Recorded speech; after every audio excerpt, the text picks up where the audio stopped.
नमस्ते दोस्तों, जय माता रानी। मैं हूँ शिखा और मेरे चैनल इजी लाइफ विद शिखा में आपका बहुत बहुत स्वागत है। मैं इस वीडियो में आपको दशा माता के व्रत की कथा सुनाने वाली हूँ। दशा माता का व्रत घर की स्थिति को सुधारने के लिए और सुख संपन्नता के लिए किया जाता है। इस वर्ष यह व्रत 6 अप्रैल मंगलवार को है। तो चलिए कथा शुरू करते हैं। एक गाँव में सास बहू रहती थी। बहू का पति विदेश में था। एक दिन सास ने बहू से अग्नि लाकर भोजन बनाने को कहा। बहू गांव में अग्नि लेने को गई, पर किसी ने उसे अग्नि नहीं दी और कहा कि जब तक दशा माता की पूजा पूरी नहीं हो जाएगी अग्नि नहीं मिलेगी। बहू खाली हाथ घर लौट आई और सास से कहा कि गांव में दशा माता की पूजा है, इसलिए कोई अग्नि नहीं देता। शाम को सास अग्नि लेने गांव में गई। तब स्त्रियों ने उससे कहा कि सवेरे बहू आई थी, परंतु हमारे यहाँ दशा माता की पूजा नहीं हुई थी, इसी कारण अग्नि नहीं दे सकी। सास अग्नि लेकर घर के दरवाजे तक पहुँची ही थी कि एक व्यक्ति बछड़ा लिए आया और उसके पीछे ब्याई कलोरी गाय थी। सास ने उससे पूछा कि क्या यह गाय पहलोठी ब्याई है? आदमी ने कहा हाँ, बछड़ा है। सास ने बहू से कहा हम तुम भी गंडे ले लें और व्रत करें। दोनों ने गंडे की पूजा की। सास बहू ने 10-10 अर्थात 20 फरे बनाए। 21वां एक बड़ा फरा गाय को दिया। पूजन करने के बाद सास बहू दोनों पारना करने बैठी। उसी समय बुढ़िया का लड़का विदेश से वापस आ गया और उसने दरवाजे पर आवाज़ लगाई। सुनकर माँ ने मन में कहा कि मैं पारना कर चुकूँगी, तब किवाड़ खोल दूंगी। परंतु बहू अपनी थाली का अन्न इधर उधर करके झट से पानी पीकर खड़ी हो गई और जाकर किवाड़ खोल दिए। पति ने पूछा कि माता कहाँ हैं? स्त्री ने कहा कि वह तो अभी पारना कर रही हैं। पति बोला मैं 12 वर्ष बाद वापस आया हूँ, इतने दिनों तक न जाने तू कैसे रही, अतः मैं तेरे हाथ से जल नहीं पीऊँगा। माता लाएगी तब जल पीऊँगा। माता पारना कर अपनी थाली धोकर पी चुकी, तब लड़के के पास आई। माता ने थाली परोसी। बेटा भोजन करने बैठ। हाथ में प्रथम ग्रास लिया था कि फरों के टुकड़े जो बहू ने थाली में फेंक दिए थे उचक कर सामने आने लगे। उसने माँ से पूछा यह क्या है? माँ बोली बहू जाने। यह सुनते ही लड़का आग बबूला हो गया और बोला जिसके चरित्र की तुम साक्षी नहीं हो उसको अभी बाहर करो।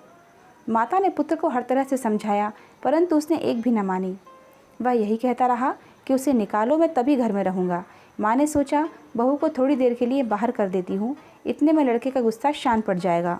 उसने बहू से कहा देहरी के बाहर जाकर उसारे के नीचे खड़ी रह। जब बहू खड़ी हुई तो उसारा बोला दशा माता के विरोधी को मैं छाया नहीं दे सकता। तब वह वहाँ से हटकर गिरौची के पास गई। गिरौची बोली मुझसे हटकर खड़ी हो। वह वहाँ से कचरे के पास जाकर खड़ी हुई। तब कचरा बोला इतना भार कूड़े का नहीं है जितना तेरा है, चल हटकर खड़ी हो। इस तरह वह जहाँ जाती वहीं से हटाई जाती। वह अत्यंत दुखी होकर जंगल को भाग गई। जंगल में भूखी प्यासी फिरती फिरती वह एक अंधकूप में गिर पड़ी, पर उसे चोट न आई। वह नीचे जाकर बैठ गई। उसी समय राजा नल शिकार खेलते खेलते वहां आ पहुँचे। उनके साथ के सब लोग बिछुड़ गए थे। वे प्यास के मारे भटकते हुए उसी कुएं पर आए जिसमें बहू गिरी हुई थी। राजा नल के भाई ने कुएं में लोटा डाला तो बहू ने उस लोटे को पकड़ लिया। तब भाई ने राजा से कहा कि इस कुएं में तो किसी ने लोटा पकड़ रखा है। तब राजा ने कुएं के पास जाकर कहा कि भाई तू यदि पुरुष है तो मेरा धर्म का भाई है, और यदि स्त्री है तो मेरी धर्म की बहन है। तुम जो भी हो बोलो। स्त्री ने आवाज़ दी। राजा ने उसे कुएं से बाहर निकलवा लिया और हाथी पर बिठाकर अपनी राजधानी में ले गए। महाराज को महलों की ओर आते देखकर दासियों ने महारानी को खबर दी कि महाराज आ रहे हैं और एक रानी भी साथ ला रहे हैं। रानी बड़ी दुखी हुई। जब महाराज सामने आ पहुँचे तब रानी ने विनय की, महाराज मुझसे ऐसी क्या भूल हुई जो आप मेरे रहते दूसरा विवाह कर लाए? इस पर राजा नल ने हंसकर कहा कि तुम्हारी सौत नहीं, मेरी बहन है। यह सुनते ही रानी का मुंह खिल उठा। राजा ने उसका नाम मुँह बोली बहन रखा और उसके लिए अलग महल बनवा दिया। एक दिन राजा की एक घोड़ी ब्याही। तब मुँह बोली बहन ने अपनी दासियों से पूछा घोड़ी पहलोठी ब्याही है या दूसरी तीसरी बार? उन्होंने जवाब दिया ब्याही तो प्रथम है। तब उसने रानी से कहा आओ भावज, हम तुम दोनों दशा माता के डोरे लें। रानी ने पूछा किसके डोरे और कैसे डोरे, सो मुझे समझाओ। तब वह बोली दशा माता के व्रत का यह नियम है कि पहले पहल जब गाय, घोड़ी या स्त्री का प्रसव सुने तब डोरा लेकर व्रत आरंभ करें। 9 व्रत करने के बाद 10वें दिन उस डोरे का पूजन करके विसर्जन करें। इसी के साथ उसने उसको पाड़ने के नियम बतलाए। तब रानी बोली ननद यह व्रत कैसा है? तब ननद भाभी मुझे जो चाहो सो कह लो, परंतु व्रत के संबंध में कुछ मत कहो। मैं इसी व्रत के कारण मारी मारी फिरी और तुम्हारे देश में आई हूँ। ऐसा कहते हुए उसने श्रद्धापूर्वक डोरा लिया। 9 दिन तक 9 व्रत किए और कथाएं कहीं। 10वें दिन विधिवत पूजन किया, गोला फरा बनाए और शाम को पारना करने बैठी। उसी समय उसके पति को अनायास प्रेरणा सी हुई और वह अपनी माता से आज्ञा लेकर स्त्री का पता लगाने निकला। घूमता फिरता राजा नल की राजधानी में पहुंचा और अपनी स्त्री का पता लगाने लगा। एक कुएं पर उसने औरतों को बातें करते सुना। एक बोली, राजा हाल में मुँह बोली बहन लाए हैं। दूसरी बोली, वह जैसी सुंदर है वैसी ही धर्मात्मा भी है, जो उसके दरवाजे पर जाता है सादर इच्छा पर भिक्षा पाता है।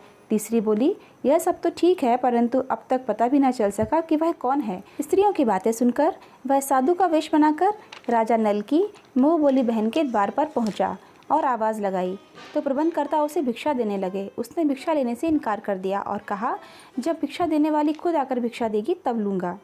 तब लोगों ने उससे कहा, इस समय वह दशा माता का व्रत करके पारणा कर रही हैं, तब तक ठहरो। वह चुपचाप बैठा रहा। पारणा कर लेने के बाद वह मुट्ठी में मोती भर कर लाई, परंतु पति को पहचानकर मुस्कुराती हुई लौट गई। दोनों ने एक दूसरे को पहचान लिया था। रानी ने ननद को मुस्कुराते हुए देखकर पूछा, आज इस परदेसी को देखकर हंस रही हो, इसका क्या कारण है? उसने उत्तर दिया कि वह तो हमारे ही घर वाले हैं। रानी ने राजा से कहा, तुम्हारी मुँह बोली बहन के घर वाले आए हैं। राजा ने कहा, उनसे कह दिया जाए कि घर जाकर वहाँ से अपनी हैसियत से आएँ, तब मैं अपनी बहन की विदाई करूँगा। वह वापस चला गया। उसने माता से कहा, तुम्हारी बहू राजा नल के यहाँ उसकी बहन बनकर रहती है, नियम धर्म से दिन बिताती है। तब माता ने आज्ञा दी कि तुम उसे ले आओ। वह डोली कहार आदि के साथ फिर से राजा नल के नगर में गया। राजा ने समधी की हैसियत से उसका स्वागत किया और कुछ दिन मेहमानी में रखकर विधिपूर्वक बहन की विदाई की। जब वह महल से बाहर निकलकर चलने लगी, तब महल भी उसके पीछे पीछे चलने लगे। रानी बोली, ननद जी तुम चली और मेरा महल भी ले चली, जरा लौट के पीछे की ओर देखती जाओ। उसने देखा कि राजा का संपूर्ण राजसी वैभव लुप्त हो गया है। वह स्त्री तो अपने पति के साथ जाकर आनंद से रहने लगी, परंतु राजा नल का यह हाल हो गया कि वे दोनों कमली कथरी ओढ़े फिरने लगे। तब राजा नल बोले, रानी जहाँ राज किया वहाँ इस दशा में नहीं रहा जाता है, इसलिए यहाँ से जाना ही उचित है। रानी पतिव्रता थी। राजा रानी दोनों महल से निकलकर चल दिए। चलते चलते एक गांव के पास पहुँचे। वहाँ बेर के वृक्षों में अच्छे अच्छे बेर लगे हुए थे। राजा रानी दोनों भूखे थे। वे बेर बीनने लगे, परंतु बेर लोहे के होते जाते थे। इसी कारण से राजा व रानी जो वस्तु हाथ से छूते वही कंकड़ पत्थर इत्यादि होता चला गया। राजा रानी आगे बढ़े। रास्ते में उन्हें एक बनिया मिला। उसने राजा नल को पहचान कर राजा रानी को आटा दिया। वे आटा लेकर नदी के किनारे गए। वहाँ रानी भोजन बनाने लगी और राजा स्नान करने लगा। वहीं मछुआरों ने राजा को 4 मछलियाँ भेंट की। रानी ने रोटियां सेक कर और मछलियां भून कर रखी। जब राजा आए भोजन करने बैठे, तब रोटियां ईंट की हो गई और मछलियां नदी में कूद गई। राजा रानी वहां से चलकर अपनी मुँह बोली बहन के यहाँ गए। बहन ने सुना कि उसके भाई भौजाई आए हैं। उसने पूछा कि कैसे आए हैं, तो सुना कि लटके चीथड़े आए हैं और कैसे आए हैं। यह सुनकर उससे बड़ी लज्जा हुई। उसने एक कुम्हार के यहाँ ठहरा दिया। शाम को थाल सजाकर बहन खुद भावज से मिलने आई। उसने सामने थाल रखा तो भावज ने कहा, इस थाल में जो कुछ भी हो कुम्हार के चक्के के नीचे रख दो और चली जाओ। वह थाल का सामान चक्के के नीचे रखकर चली गई। थोड़ी देर में राजा ने रानी से पूछा, बहन आई थी? रानी ने कहा, हाँ आई तो थी, पर जो कुछ लाई थी मैंने इसी चक्के के नीचे रखवा दिया है। राजा ने देखा कंकड़ पत्थर के सिवा कुछ भी नहीं था। राजा समझ गए कि यह सब कुदशा है। वे चलकर अपने मित्र के घर गए। मित्र ने सुना कि उनके मित्र नल आए हैं, तो उसने पूछा, कैसे आए हैं? लोगों ने कहा, कमरी ओढ़े, कथरी बिछावे, मांग मांग कर खाना खावे, ऐसे आए हैं। मित्र ने दुखी होकर कहा, कोई हानि नहीं, जैसे आए हैं आखिर मित्र हैं, उनको महलों में ले आओ। मित्र ने बड़े आदर भाव से उनका सत्कार किया, भोजन कराया और एक कमरे में उनके सोने के लिए पलंग बिछवा दिया। उस कमरे में खूंटी पर 9 लखा हार टंगा हुआ था। आधी रात के समय राजा सो गए थे। रानी ने देखा कि हार वाली खूंटी के पास वाली दीवार में एक मोर का चित्र बना है। वह हार को धीरे धीरे निगल रहा है। रानी ने राजा को जगाकर वह दृश्य दिखाया। तब राजा ने कहा, यहाँ से भी चुपचाप चलना चाहिए, नहीं तो सवेरे चोरी का कलंक लगेगा। राजा रानी दोनों रात को उठकर भाग चले और एक अन्य राजा की राजधानी में पहुँचे। वहाँ सदाव्रत दिया जाता था। राजा रानी भी गए। उस समय सदाव्रत बंद हो चुका था। वहाँ के अधिकारियों ने कहा कि यह लोग न जाने कहाँ से भागे आए हैं, मुट्ठी मुट्ठी चने दे दो। इस प्रकार कुवाच्य और अनादर सहित दान लेना अस्वीकार करते हुए राजा रानी बोले कि ऐसी कंजूसी है तो सदाव्रत देने का नाम क्यों करते हैं। इस पर दानाध्यक्ष ने कहा, राजा को कंजूस कहते हैं, इनको हवालात में बंद कर दो। इस तरह राजा रानी दोनों को कोठरी में बंद कर दिया गया। जिस कोठरी में राजा रानी कैद थे, उसी के सामने से आम रास्ता था। एक महतरानी राजा की घुड़साल को पार होकर उसी रास्ते से निकला करती थी। एक दिन वह बहुत देर से निकली। तब रानी ने उससे पूछा कि आज तुमने इतनी देर कहाँ लगाई? वह बोली, राजा की घोड़ी पहली बार ब्याई है। रानी ने पूछा, क्या बछेरा हुआ है या बछड़ी? उसने जवाब दिया, बछेरा हुआ है और अच्छी साइज में हुआ है। तब रानी ने राजा से कहा, एक बार मैंने तुम्हारी मुँह बोली बहन के डोरे का अनादर किया था। उसी दिन से हमारी दशा बदल गई है, इसलिए आज मैं दशा रानी का डोरा लेती हूँ। राजा ने कहा, यहाँ पूजा की सामग्री कहाँ से आएगी? रानी ने कहा, वही दशा रानी सब कुछ करेंगी। तब 9 तार राजा की पाक के व 1 तार अपने आंचल का लेकर रानी ने डोरा बनाया और उसी समय से व्रत ठान लिया।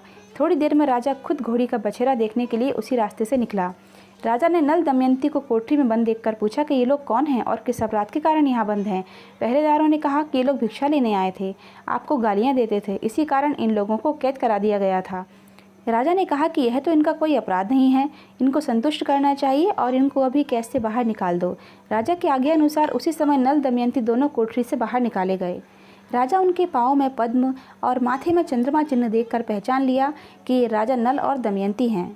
तब उसने विनीत भाव से क्षमा प्रार्थना करके उन्हें हाथी पर बैठाकर अपने महल में प्रवेश दिलाया। कुछ दिनों बाद राजा पूरे सज धज कर अपनी राजधानी की ओर चल दिए। पहले वे अपने मित्र के यहाँ गए। मित्र ने राजा नल के आने की खबर सुनी और पूछा, मित्र कैसे आए हैं? लोगों ने कहा, अब की बार तो वो बड़े ठाट बाट से आए हैं। राजा रानी दोनों मित्र के महलों में गए। उन्होंने उनका स्वागत करके उसी स्थान में फिर से उनको डेरा दिया जहाँ वे पहले ठहरे थे। आधी रात के समय राजा सो गए थे। रानी पैर दबा रही थी। तब उसने देखा कि मोर का चित्र जो हार निकल गया था उसे उगल रहा है। रानी ने राजा को जगाकर दिखाया। राजा ने भी अपने मित्र को बुलाकर वह चरित्र दिखाया। तब मित्र बोला कि मैंने न तब तुमको चोरी लगाई थी, ना अब लगाता हूँ। यह सब कुदशा का कारण था। आप निश्चय रखिए, मेरे मन में कोई मैल नहीं है। मित्र के यहाँ से चलकर राजा मुँह बोली बहन के यहाँ पर गए। उसने जब सुना कि राजा भैया आए हैं तब पूछा, कैसे आए हैं? लोगों ने कहा, जैसे राजाओं को आना चाहिए वैसे आए हैं। उसने कहा, उनको मेरे महल में आने दो। जब राजा नल का हाथी बहन के महल की ओर बढ़ा तब रानी बोली, आप बहन के घर जाइए, मैं तो उसी कुम्हार के घर जाकर ठहरूंगी जिसके यहाँ पहले ठहरी थी। राजा ने कहा, जिसके कारण इतने दुख उठाए तुम उसी से फिर से झगड़ा मोल लेती हो। रानी न मानी, वह कुमार के यहाँ ठहरी। राजा बहन के घर गए।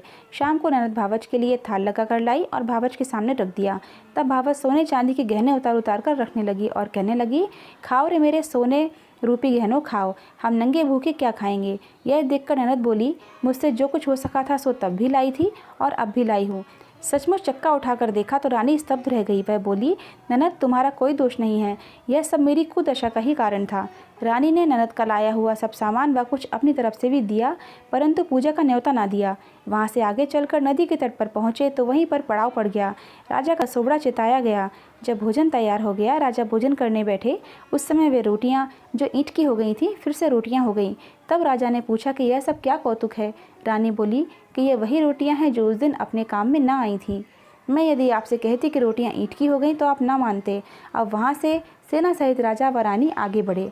जब राजा नल की फौज अपनी राजधानी के पास पहुंची तब सबको अपने राजा को पहचानकर बड़ा ही आनंद हुआ। वे महलों में ले चले। राजा रानी ने महलों में प्रवेश करके तुरंत ही दशा माता की पूजा का प्रबंध किया और सौभाग्यवती स्त्रियों को आमंत्रित किया। भोग के लिए सब तरह के पकवान बनाए गए। आटे की बटी हुई 10 बत्तियाँ, 10 गुड़ या शक्कर की गुजियाँ और 10-10 अठवाइयाँ सुहागनों के आंचल में डाली गईं। सुहागिनों का श्रृंगार आदि करके दशा रानी की पूजा आरंभ हुई। कलश स्थापित होकर दिया जलाया गया तो बत्ती ही न जली। तब पंडितों ने विचार किया कि यदि कोई न्योता पाने वाला न्योते से रह गया हो तो स्मरण किया जाए, उसके आ जाने पर दीपक जल जाएगा। रानी ने कहा कि मैंने तो सभी को न्योता दिलवा दिया है, सिर्फ मुँह बोली बहन को न्योता नहीं दिया है। राजा ने द्रुतगामी रथ भेजकर मुँह बोली बहन को बुलवा लिया। बहन ने आकर दीपक जलाया। बड़ी धूमधाम से पूजा हुई। अंत में सुहागिनों को भोजन कराकर विदा किया गया। उसी समय राजा ने राज में हुक्म जारी किया कि अब से मेरी प्रजा के लोग दशा माता का व्रत किया करेंगे। भगवती दशा माता ने राजा नल के कष्ट दूर किए, वैसे ही सबके दिन सुधारें। यह व्रत घर में सुख समृद्धि देने वाला है। इसको करना बहुत ही फलदायी होता है। घर की स्थिति बहुत जल्दी सुधरने लगती है। तो यह थी दशा माता व्रत की कथा। इसी तरह की और भी कथाओं के लिए और भी जानकारियों के लिए और मेरे ब्लॉग्स के लिए मेरे चैनल को सब्सक्राइब ज़रूर कीजिए। वीडियो पसंद आया है तो लाइक और शेयर ज़रूर कीजिए। दशा माता का व्रत कल ही है तो फटाफट से इसको शेयर कर दीजिए दूसरों के साथ भी। कथा सुनने के लिए आपका बहुत बहुत धन्यवाद। फिर मिलते हैं किसी अच्छी सी जानकारी के साथ या फिर किसी नए ब्लॉग में। तब तक के लिए आपका दिन शुभ हो। जय दशा माता, जय माता रानी।